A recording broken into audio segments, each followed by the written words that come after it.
You see this chart right here on the screen right now. This is showing Bitcoin potentially hitting $700,000. And no, I'm not just pulling this chart out of thin air like some random person on Twitter. No. Now, I know some of you there are panicking right now. This video is going to shut all of that noise down. The US government has around $35 trillion in debt.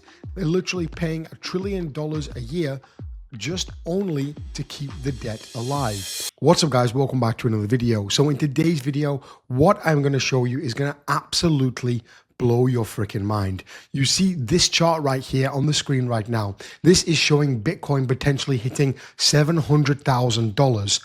And no, I'm not just pulling this chart out of thin air like some random person on Twitter. No, we're going to deep dive into the actual mechanisms, the actual systems which are forcing Bitcoin to go higher, whether you like it or not. Now, I know some of you dum-dums out there are panicking right now. Oh no, Bitcoin dropped 5%. Oh no, I should have sold at the top. Wow. Basically all this nonsense. Well, guess what? This video is going to shut all of that noise down, because by the end of this, you're going to understand exactly why these dips simply do not matter, why the system is literally designed to push Bitcoin higher, and why anyone selling right now is going to be crying in a few years.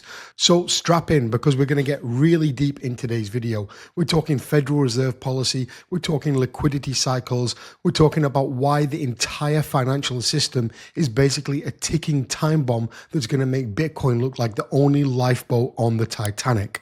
As always, guys, sit back, relax, and get ready for the video. All right, guys, so before we get into the video, I do have a disclaimer. If you're in the UK, USA, or UAE, unfortunately, this content is not for you. So please do not watch or interact with any of my links. And of course, I am not a financial advisor. I'm just talking about my experience and my opinions in crypto and other things. And you should definitely consult a financial advisor before taking any actions. So here's what is happening right now, which literally nobody is talking about. We have the M2 money supply. And if you don't know what that is, it's basically all the money that's immediately available in the economy. Cash, checking accounts, savings accounts, and just the stuff people can basically actually spend. Now, look at this chart from 2015 to 2025. The M2 money supply went from around about 60 trillion to $120 trillion. That's double in a decade. That's ridiculous. And here's the kicker. It isn't starting to slow down anytime soon. It's actually, if anything, accelerating. You see the little dips in 2018 and 2022. Those were when Bitcoin had bear markets. Coincidence? Of course not. When the liquidity dries up temporarily, Bitcoin dips. When the liquidity floods back in, Bitcoin explodes to the upside. It's that simple. But here's where the crybabies basically don't understand. These dips in the M2 money supply, they are temporary. They have to be temporary, because the system can't literally survive without constantly expanding the money supply. It's like a shark, basically. If it stops swimming, it will die. It literally physically needs to swim in order to get air into its gills to survive. And it's the same thing right here. The Federal Reserve is basically that shark, and printing money is basically it swimming. It has to print money to survive. Now, some of you people out there are probably thinking, but wait, didn't the Fed raise the interest rates to fight inflation? Doesn't that mean they are tightening? Yeah, you may think that, but let me explain how that's the biggest trap of them all.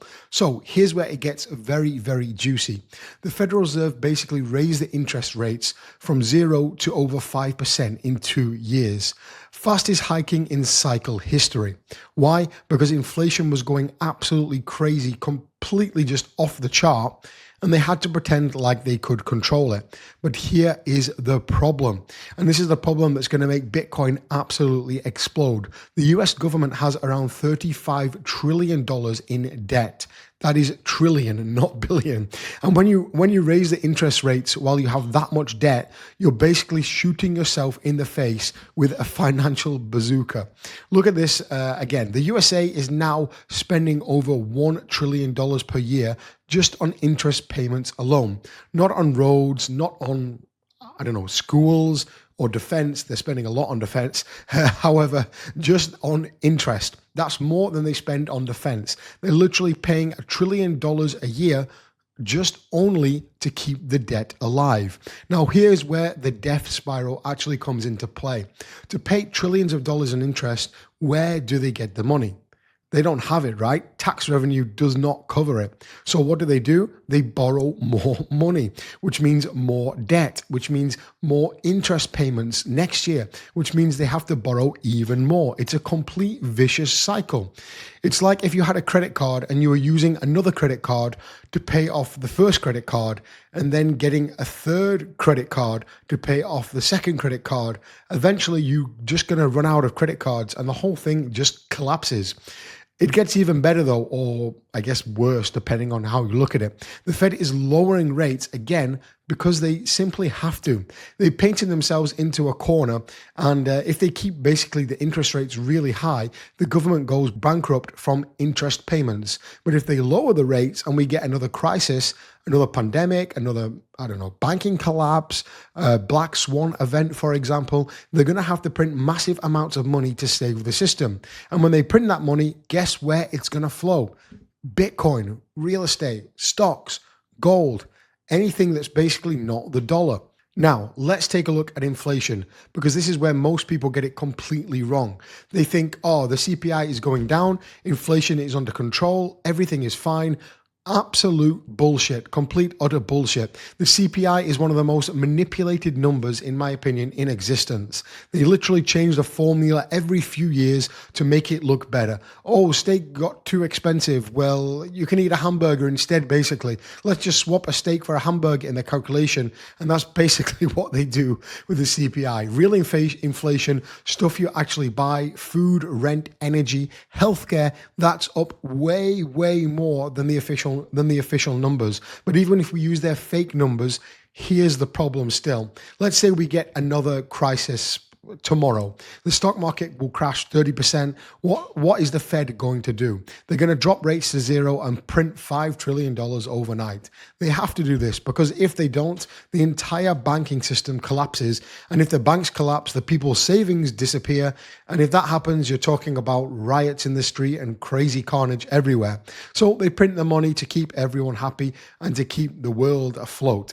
Now you've got a massive inflation again. But here's the trap. They already used up their ammunition. They raised the rates to 5% last time, and they created this huge debt burden. If they try to raise rates to fight the new inflation, they'll bankrupt the government even faster. So basically, what are they going to do? They're going to keep the rates low, let inflation run hot, and just hope people don't notice that dollars becoming more worthless and worthless over time. That's what I call financial repression. They're going to trap you in dollars. They're going to make it harder for you to move your money offshore. They might even introduce central bank digital currencies, CBDCs, so they can just basically track every dollar which you spend. And when that happens, when people realize they're trapped in the system that's designed to steal their wealth through inflation, that's when Bitcoin is going to go absolutely parabolic. So now you understand the problem. The system is completely broken. The government is trapped. They can't raise rates without bankrupting themselves. They can't lower rates without causing inflation. They can't stop printing money without crashing the economy. They're screwed whatever they do. And that's exactly why Bitcoin was created. Bitcoin, of course, we know it has a fixed supply, 22 million coins. That's it. Forever, no government can print more Bitcoin. No central bank, can inflate it. No politician can devalue it to pay for different projects. Is the perfect escape hatch from this insane system. Now, what happens, if the government will ban Bitcoin? What if they make it illegal? Well, first of all, good luck with that. You can't ban math at all. You can't ban a decentralized network that exists across hundreds of thousands of computers worldwide. China tried to ban Bitcoin, 5-6 times. Guess what? Bitcoin is still here. China's not mining it anymore. Bitcoin is still here. Second, if you try to ban it or heavily regulate it, it actually makes Bitcoin more valuable, not less valuable, because it proves that the government are scared. It proves that they're losing control, and it proves that the system is failing despite trying to keep you trapped in it. Think about it. And here's the beautiful part. The more they crack down, the more it's obvious that you need Bitcoin. It's like if someone's trying to lock all the doors and keep you in a burning building, the fact that they're locking the doors tells you that you really need to get out. So what's going to happen? We're going to see Bitcoin go through these cycles. We may have another dip. Of course, we might have a bear market, but every cycle, the lows get higher and the highs get higher. Look at the chart again. If the M2 money supply doubles every decade and Bitcoin has a fixed supply, what do you think happens to the Bitcoin price? It doesn't honestly take a rocket science to work these kind of things out. Let me address the elephant in the room though before I round off today's video. What about the bear market? What about Bitcoin crashes 50% from here? You know what? Let it crash. I don't care. And you shouldn't care either if you understand what we just talked about. A Bitcoin bear market just means you get a better opportunity to buy Bitcoin at cheaper prices. That's it. If you believe in the fundamentals, and after this video, you should, the dip is a gift. It's a Black Friday for Bitcoin. You think Warren Buffett cries when his stocks go on sale? No, he backs up the trucks, loads up, and he goes and buys. That's the same thing with Bitcoin. One Bitcoin is one Bitcoin. If it's worth 50K, 100K, 200K, one Bitcoin is still one Bitcoin. In 5-10 years, the people are going to be kicking themselves that they're not posting on Reddit. Like I had 5 Bitcoin in 2025. I sold them for 60K each. Now they're worth 500K. Of course, it's going to happen. So the bottom line is the system is broken. The government is trapped. The dollar is dying and Bitcoin is your only way out. Whether Bitcoin's 50K, 70K, 100K, it doesn't matter. What matters is where the price is going to be in 5 years, 10 years, and when the money supply has doubled again and people are freaking out about inflation and looking for somewhere to put the money. Of course, stack your sats. Bitcoin will always win in this kind of climate. Once again, guys, I really appreciate you watching my videos. If you do like this kind of content, definitely leave a like and a comment down below. I really do appreciate that. And of course, if you are in the UK, USA, or UAE, unfortunately, you cannot be watching my video, so please do not watch or interact with my content. And of course, I'm not a financial advisor, unfortunately, so please do not take whatever I say as financial advice. Always consult a legal financial advisor in your country. All right, guys, thanks for watching. I'll catch you in the next one.